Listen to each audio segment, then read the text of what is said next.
Yeah, thank you very much, dear Antonio. Indeed, we had a very good discussion and we made progress in a number of areas. Let me also start with Ukraine. Indeed, this morning we adopted the 19th sanctions package. It is a wide-ranging and extensive package that hits at the heart of the Russian war economy. And in parallel, the United States is proceeding with its own set of sanctions on Russia.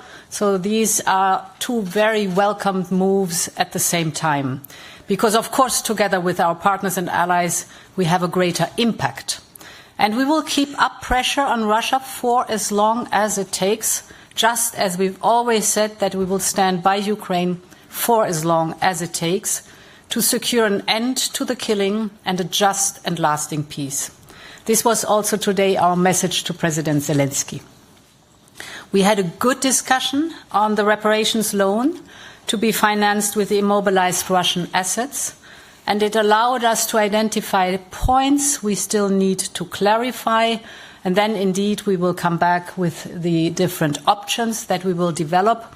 Let me underline again, we will always respect European and international law while we are taking this work forward that we've just described. Now, indeed, our second topic was defense. And we had a very positive discussion today on the roadmap of readiness for Readiness 2030. The roadmap, as you know, identifies the capability gaps we have in the European Union, very closely coordinated with NATO, of course. And the roadmap describes objectives and different milestones and deadlines to reach our goal to fill these capability gaps by 2030. It is a 360 degrees approach, so the principle is very simple.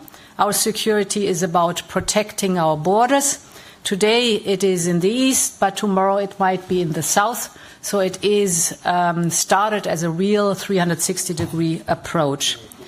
The flagship projects that we have identified are a very clear example for this.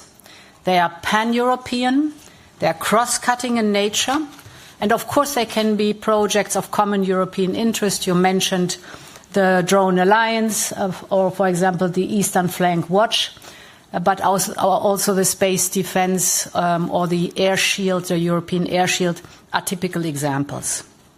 Now, very important in the discussion was the fact that, as we will have with the roadmap, a surge in defense expenditure, it is for us very important that these defense investments are an engine for growth. In other words, we want a return on investment. It's going to be billions and billions, actually 800 billion, up to 800 billion till 2030.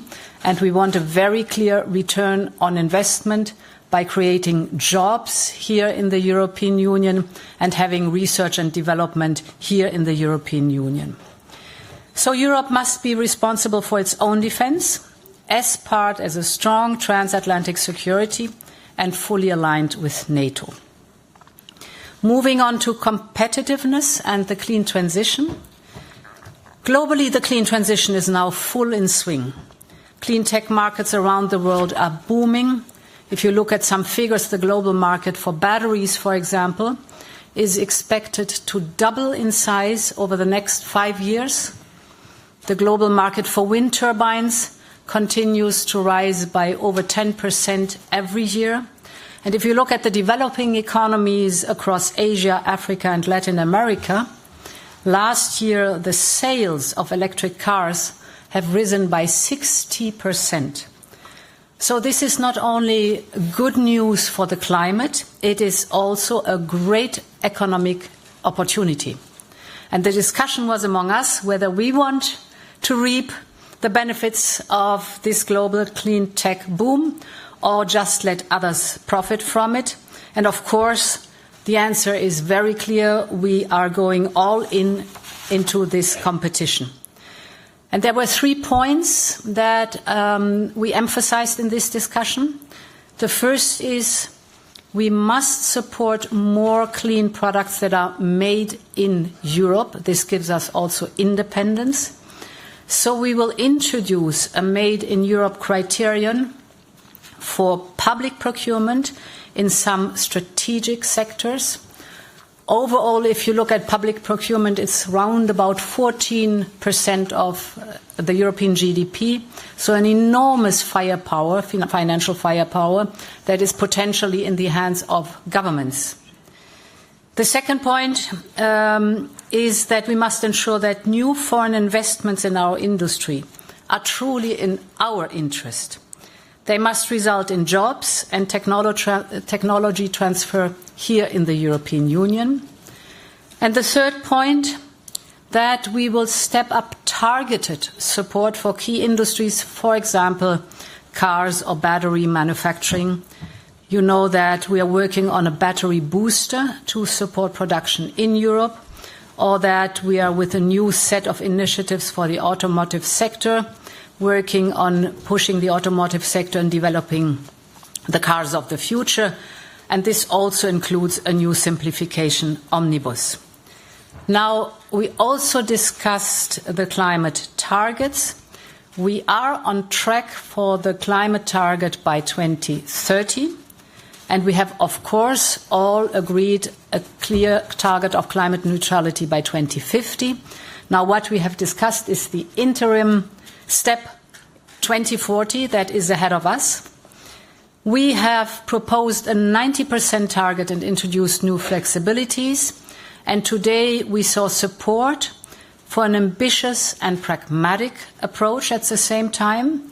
So we also discussed the flexibilities to get to this goal, first in form of international credits, and second through flexibilities between the different economic sectors.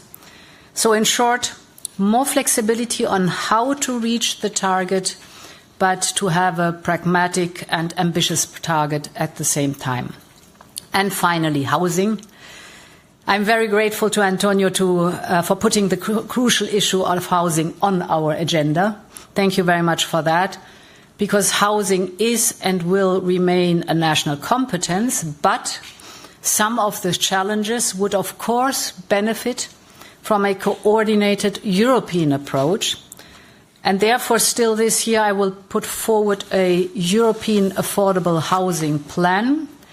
And because we discussed it, we will need a strong European coordination. We will also convene the first EU Housing Summit in 2026. I leave it at that, and thank you very much. Okay.